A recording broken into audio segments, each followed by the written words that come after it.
Good morning, जय श्री स्वामीनारायण। कक्षा 9 विषय हिंदी में आज हम इकाई 3 का अध्ययन करेंगे। इकाई 3 नाम है क्या निराश हुआ जाए, जिसके लेखक हैं श्री हजारी प्रसाद द्विवेदी जी। लेखक परिचय। हजारी प्रसाद जी का जन्म बलिया जिले उत्तर प्रदेश के दुबे का छपरा नामक गांव में सन 1907 को हुआ था। इन्होंने काशी विश्वविद्यालय से ज्योतिषाचार्य परीक्षा की उत्तीर्ण की। भारत के राष्ट्रपति द्वारा 1957 में द्विवेदी जी को पद्म भूषण की उपाधि से सम्मानित किया। काशी विश्वविद्यालय तथा पंजाब विश्वविद्यालय में हिंदी के प्रोफेसर रहे। अशोक के फूल, विचार प्रवाह, कुटुज, कल्पलता, वाण भट्ट की आत्मकथा, चारुचंद्र लेख, सहज साधना, मृत्युंजय रविंद्र, सूर साहित्य आदि इनकी प्रमुख रचनाएं हैं। हजारी प्रसाद जी की मृत्यु सन 1979 में हो गई। अब हम बढ़ते हैं पाठ की ओर। क्या निराश हुआ जाए। लेखक जब सुबह अखबार पढ़ता है तो चारों तरफ चोरी, भ्रष्टाचार, बेईमानी की खबरें पढ़कर दुखी हो जाता है। राजनीतिक दल एक दूसरे पर आरोप लगाते रहते हैं। ऐसा लगता है कि दुनिया में कोई ईमानदार नहीं रह गया है। हर व्यक्ति को शक की नजरों से देखा जाता है। जो जितने ऊंचे पद पर है उसमें उतने ही अधिक दोष निकाले जाते हैं। सब अपने स्वार्थ में लगे हुए हैं, किसी को देश की परवाह नहीं है। भारत एक प्राचीन और विशाल देश है। सदियों से कई देशों से अलग अलग जाति और धर्म के लोग यहाँ आए और यहीं बस गए। इस प्रकार भारत आर्य और द्रविड़, हिंदू और मुस्लिम, भारतीय और यूरोपीय आदर्शों की मिलन भूमि है। भारतीय सभ्यता में विदेशी संस्कृति घुल मिल गई है। इस कारण भारतवर्ष को महामानव समुद्र कहा जाता है। ईमानदारी और परिश्रम से काम करने वाले लोग पिस रहे हैं। झूठ और फरेब अर्थात धोखा, उससे काम करने वाले फल फूल रहे हैं। इसलिए महान मूल्यों के बारे में लोगों का विश्वास कम हो गया है। समाज की सुख सुविधा के लिए सरकार अनेक प्रकार के कानून बनाती है, जिनका लक्ष्य कृषि, वाणिज्य, शिक्षा के क्षेत्र में लोगों की स्थिति सुधारना है। लेकिन भारतवासी धर्म को कानून से बढ़कर मानते हैं। धर्म के कारण अब भी सेवा, सच्चाई, ईमानदारी और आध्यात्मिकता बनी हुई है।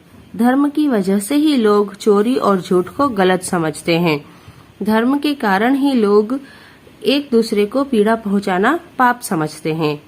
भारत में भौतिक वस्तुओं के संग्रह को बहुत अधिक महत्व नहीं दिया जाता है। तो हमने यहाँ क्या देखा, हमारे पाठ में लेखक कह रहे हैं कि आज जब सुबह उठकर अखबार पढ़ते हैं तो चोरी, भ्रष्टाचार, बेईमानी जैसी खबरें ही हैं। ऐसी खबरें पढ़कर मन दुखी हो जाता है, पर हमें निराश नहीं होना है। यही हमारे पाठ का सार है कि हाँ, हमारे आसपास नकारात्मक प्रवृत्तियां हैं, नकारात्मक माहौल है, पर साथ में सकारात्मकता भी है जिसे हमें देखना है और समझना है। आगे वे यह भी कह रहे हैं कि अब ऐसा लगने लगा है जैसे देश में, इस दुनिया में कोई ईमानदार ही नहीं रह गया हो। हर कोई अपने अपने स्वार्थ में है। भारत तो एक प्राचीन देश है, एक विशाल देश है, जहां हम जानते हैं कि अलग अलग जाति के लोग आए हैं और बस गए हैं और सभी की संस्कृति का भारत ने स्वागत किया और उनकी संस्कृति के साथ हमारी संस्कृति घुल मिल गई है। फिर भी ऐसे राष्ट्र में अगर इतना सब कुछ हो रहा है तो भी हमें हल निकालना चाहिए। हमें सिर्फ यही तत्व या यही प्रकृति देखकर दुखी नहीं होना चाहिए। आगे वे यह भी कह रहे हैं कि आज का माहौल ऐसा बन गया है कि ईमानदारी और परिश्रम करने वाला पिस रहा है, यानी उसे कुछ नहीं मिल रहा, और जो धोखा और फरेब करता है वह आगे बढ़ता जा रहा है। इस वजह से लोगों के मन में महान मूल्यों के प्रति विश्वास कम हो गया है। और हमारी जो सरकार है वह भी कई सारी सुविधाओं देने के लिए कई सारी योजनाएं बनाती है। कुछ योजनाएं कृषि से, कुछ वाणिज्य से, तो कुछ शिक्षा के क्षेत्र में सुधार लाने से संबंधित होती है। पर फिर भी हमें यही देखना है कि हाँ, सब कुछ हो रहा है तो सिर्फ इन नकारात्मक चीजों को ही देखकर उसे ही महत्व नहीं देना है।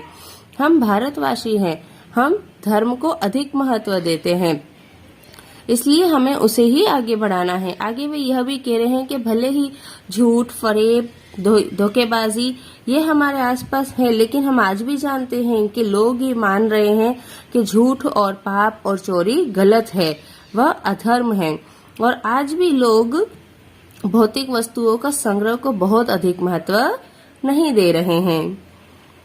इसके साथ ही आगे पाठ में कहते हैं लेखक, धर्म ही लोभ, काम, मोह और क्रोध पर नियंत्रण रखता है और लोगों को बुरा आचरण करने से रोकता है। बुरे में रस लेना बुरी बात है, अच्छाई को उतना ही रस लेकर उजागर न करना और भी बुरी बात है। आगे जहां उन्होंने कहा कि भारतवर्ष में हम धर्म को कानून से बढ़कर मानते हैं। क्यों? क्योंकि धर्म ही है जो लोगों को काम, क्रोध, लोभ, मोह जैसे विकारों पर नियंत्रण रखने की शक्ति देता है।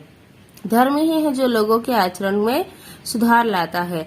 और ये जरूरी है कि हमें, अगर बुरे में रस लेना बुरी बात है कि कोई बुरा कार्य कर रहा है, हमें उसमें रस नहीं लेना है, पर ठीक है, पर उसके साथ साथ अगर कोई अच्छा है और उसे भी आपने उजागर नहीं किया है तो वह भी बुरा ही है। एक बार लेखक ने रेलवे स्टेशन पर टिकट लेते समय गलती से 10 के बजाय 100 का नोट दे दिया और जल्दी जल्दी गाड़ी में आकर बैठ गए। थोड़ी देर में टिकट बाबू उन्हें ढूंढते हुए आया और बाकी के पैसे लौटाए। इससे ज्ञात होता है कि अभी दुनिया से ईमानदारी खत्म नहीं हुई है।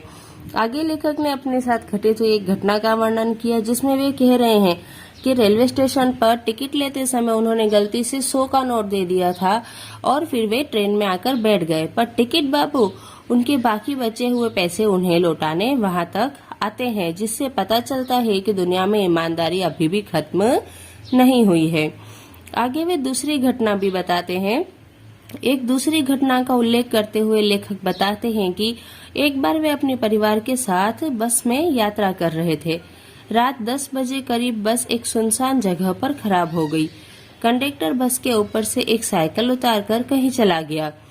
लेखक के बच्चे भूख से व्याकुल थे। बस में लोगों ने कई तरह की बातें करना शुरू कर दिया कि यहाँ बस लूट जाती है, ड्राइवर और कंडक्टर की मिली भगत है। लोगों ने ड्राइवर को घेर लिया। वे उसे समाप्त करने वाले थे। काफी देर बाद एक बस आती हुई दिखाई दी। बस कंडक्टर बस अड्डे से एक खाली बस तथा लेखक के बच्चों के लिए दूध और पानी लेकर आया। यात्रियों की जान में जान आई। अब देखिए दूसरी घटना क्या है कि वे कह रहे हैं कि लेखक जब बस से यात्रा कर रहे थे तब उनकी बस किसी सुनसान जगह पर खराब हो गई थी। तब कंडक्टर तो बस पर से साइकिल लेकर के कहीं चला गया और उसे देखकर बाकी यात्रियों के मन में तुरंत नकारात्मक विचार आया कि कंडक्टर और ड्राइवर मिले हुए हैं, यहाँ पर बस लूटी जाती है और वे भी लुटेरों को ही बुलाने गए हैं।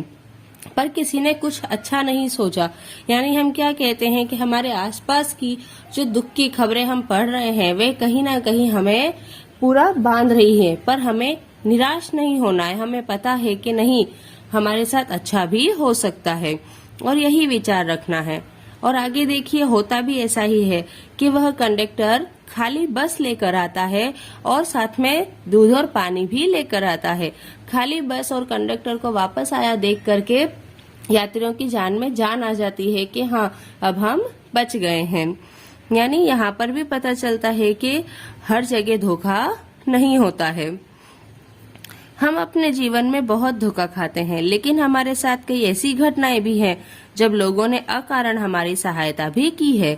आगे लेखक कह रहे हैं कि हम अपने जीवन में धोखा खाते हैं, लेकिन सिर्फ धोखा ही खाकर उसे ही याद रखने की जरूरत नहीं है। कहीं ना कहीं हमारी मदद भी की जाती है। लोग हमें नहीं जानते तो भी वे हमारी मदद करते हैं, हमें उसे भी याद रखना चाहिए। रविंद्रनाथ ठाकुर ने अपनी एक प्रार्थना गीत में ईश्वर से याचना की है कि संसार में केवल नुकसान ही उठाना पड़े, धोखा ही खाना पड़े, तो ऐसे अवसरों पर भी हे प्रभु मुझे ऐसी शक्ति दो कि मैं तुम पर कोई संदेह न करूं। आगे इन्होंने रविंद्रनाथ ठाकुर की एक पंक्ति लिखी है जो प्रार्थना गीत से वे ये कह रहे हैं कि संसार में यदि केवल मुझे नुकसान ही उठाना पड़े और केवल मुझे धोखा ही मिले तो भी भगवान मुझे इतनी शक्ति देना कि मैं कभी आप पर शक यानी संदेह न करूं। यानी यहाँ लेखक कह रहे हैं कि हमारे आसपास भले ही इतनी ही बुराई क्यों ना हो, पर हमें यह भी देखना है कि हमारे साथ अच्छा भी हुआ है। तो हमें केवल निराश होकर बैठ जाना नहीं चाहिए। धन्यवाद।